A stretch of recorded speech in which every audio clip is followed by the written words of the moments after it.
Belakangan ramai di media sosial, khususnya Twitter, begitu terkait dengan cuitan Ketua Majelis Tinggi Partai Demokrat, Susilo Bambang Yudhoyono tentang mimpinya yang satu gerbong kereta dengan Ketua Umum PDI Perjuangan Megawati Soekarno Putri dan juga Presiden Joko Widodo. Dan ini jadi trending di media sosial. Tapi mungkinkah ini kiasan Pak SBY yang ingin mengambil hati Megawati Soekarno Putri?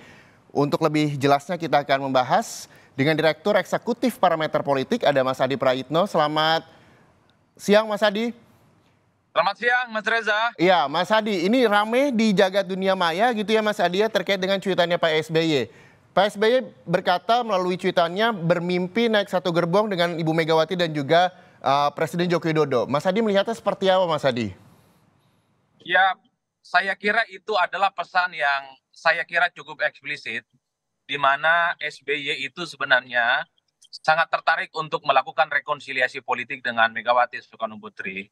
Karena publik tahu bahwa selama hampir 20 tahun lamanya, hubungan antara Megawati dan SBY ini kan relatif membeku. Ya. Oleh karena itu, ketika SBY itu mentweet mimpi politiknya soal rekonsiliasi itu kemudian mendapatkan respon yang cukup positif dari rakyat.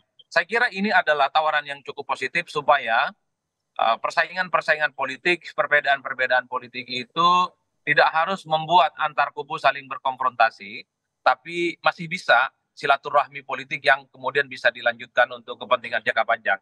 Itu yang pertama Mas ya. Yang kedua memang kita tidak bisa menutup mata juga, harus dibaca sebagai sebuah konteks politik. Sangat mungkin bahwa tweet SBY ini dimaksudkan untuk supaya duet antara Ganjar Pranowo dan AHY misalnya itu bisa direalisasikan. Meski ini sulit, tapi sebagai sebuah mimpi perlu untuk disampaikan kepada publik, perlu disampaikan juga kepada PDIP. Karena kalau secara eksplisit misalnya kita melihat tweetnya SBY cukup nyata bahwa berharap Jokowi menjemput SBY di rumahnya, kemudian sama-sama mendatangi Megawati, kemudian ada tiket bersama yang kemudian naik gerbong bersama dari Jakarta, kemudian ke Jawa Tengah, ke Jawa Timur, itu kan menunjukkan tiket pencapresan kira-kira begitu, itu diharapkan didapatkan oleh SBY yang bisa menduetkan antara Ganjar Pranowo dan AHY. Ini rumit, ini sulit, tapi sebagai sebuah pernyataan politik oleh SBY melalui tweetnya, saya kira ini akan turut mendinamisasi bagaimana peta politik dan dinamika terkait dengan Pilpres 2024, Mas. Saya kira di situ makna poinnya itu. Ya, yang juga memang menjadi perbincangan publik adalah cuitan ini kan hanya selang beberapa hari usai pertemuan AHY dengan Mbak Puan Maharani begitu. Jadi siapa kira-kira sosok presiden ke-8 yang disebut Pak SBY ini, Mas Adi? Ya saya kira hanya SBY dan Tuhannya saja yang tahu, Mas. Tapi yang jelas pada prinsipnya ada keinginan dari SBY itu menyambut baik rekonsiliasi politik. Ada keinginan yang cukup baik dari SBY yang kemudian menangkap sinyal bahwa PDIP dan Demokrat itu sangat mungkin bisa berkoalisi di 2024. Tapi sebelum berkoalisi tentu saja mimpi SBY itu bisa bertemu dengan Megawati Soekarno Putri. Karena apapun judulnya, kedua tokoh ini adalah sosok penting yang sama-sama pernah menjadi presiden dari Republik Indonesia, yang pastinya kalau pertemuan ini terwujud, tentu akan membuat suasana politik di 2024 itu akan tentram, akan damai gitu ya, dan tentu saja akan menghindari polarisasi yang akan terjadi secara berlebihan. Oke, kita berharap juga pemilu ke depan juga lebih damai begitu. Nah, terkait dengan cuitan saya akan tunjukkan kepada pemirsa Rumah Pemilu dan juga Mas Adi terkait dengan cuitannya dari Pak SBY begitu ya. Ini adalah saya bermimpi di suatu hari Pak Jokowi datang ke rumah saya di Cikeas untuk kemudian bersama-sama menjemput Ibu Megawati di kediamannya. Selanjutnya kami bertiga menuju stasiun Gambir.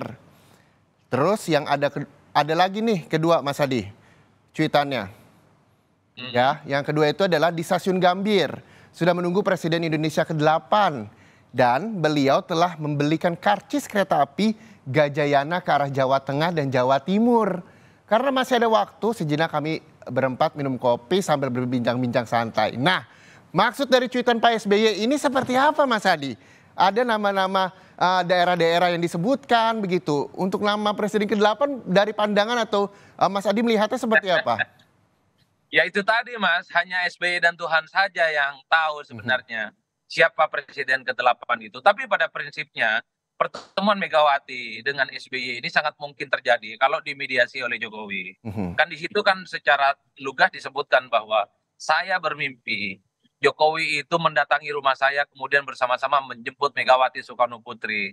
Iya kan? Ya, Menuju stasiun Gambir, kemudian menuju Jawa Timur dan Jawa Tengah. Saya kira itu adalah secara umum bagi saya keinginan rekonsiliasi politik sebenarnya yang coba untuk ditawarkan SBY kepada PDIP. Tinggal apakah respon ini kemudian bisa disambut positif atau tidak. Kita tinggal melihat bagaimana respon dari PDIP. Per hari ini misalnya Puan Maharani mengatakan apa yang tidak mungkin di dunia ini, apa yang tidak mungkin di negara ini yang tidak bisa disinkronkan.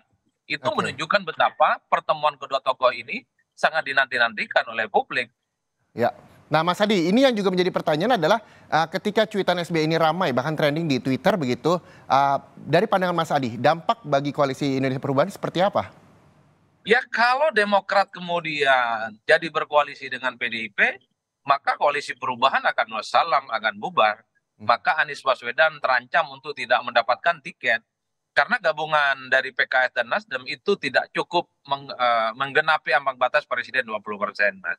Ini yang kemudian belakangan sebenarnya ketika ada komunikasi politik yang coba dibangun oleh PDIP kepada Demokrat itu kan dituduh sebagai bagian upaya untuk menggembosi poros perubahan. Jadi ini yang saya kira tafsir politiknya yang kemudian agak ramai belakangan ini. Tapi overall bagi saya Demokrat ini akan berpikir realistis, berpikir untung dan rugi. Poros manapun yang memungkinkan memberikan keuntungan yang cukup lebih kepada Demokrat, disitulah pilihan politisnya akan dilakukan. Oke. Satu sisi misalnya Demokrat memang berada di poros perubahan, tapi kalau proposal keinginan Demokrat tidak dipenuhi misalnya oleh Anies dan dipenuhi oleh PDIP dan Ganjar Pranowo, bukan tidak mungkin iman politik Demokrat yang saat ini menjadi oposan, iman politik Demokrat yang saat ini berada di kubu perubahan akan hijrah menjadi bagian dari kubu PDIP kemudian mengusung Ganjar Pranowo. Oke, apakah memang pertemuan ini dan cuitan Pak SBY ini dampak akibat Anies Baswedan belum menyebutkan juga siapa nantinya calon wakil presiden yang akan mendampinginya, atau seperti apa Mas Adi?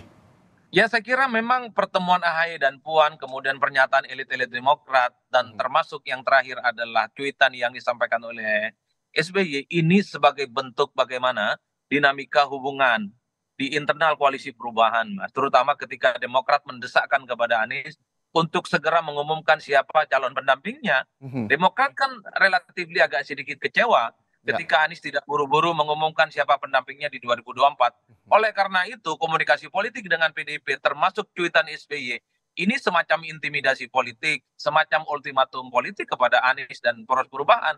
Bukan tidak mungkin Demokrat itu akan angkat kaki kalau persoalan cawapres yang disebut dan diinginkan oleh Demokrat itu tidak kunjung diumumkan secara terbuka. Apalagi menurut Demokrat, elektabilitas Anies terus merosot, berada di bawah Prabowo Subianto, di bawah Ganjar Pranowo, berada di posisi paling nomor 3, itu tidak terlepas karena posisi cawapres yang tidak kunjung diumumkan oleh Anies. Kedepannya kita tunggu saja seperti apa nanti langkah politik baik itu Indonesia Perubahan maupun koalisi Ganjar Pranowo dan juga Prabowo Subianto. Kita tunggu saja untuk pemilu 2024. Yang jelas pemilu ke depan kita berharap bahwa dalam berlangsungnya secara lancar dan juga aman. Terima kasih sekali lagi Direktur Eksekutif Parameter Politik Mas Reza. Adi Praitno atas waktunya bersama Rumah Pemilu.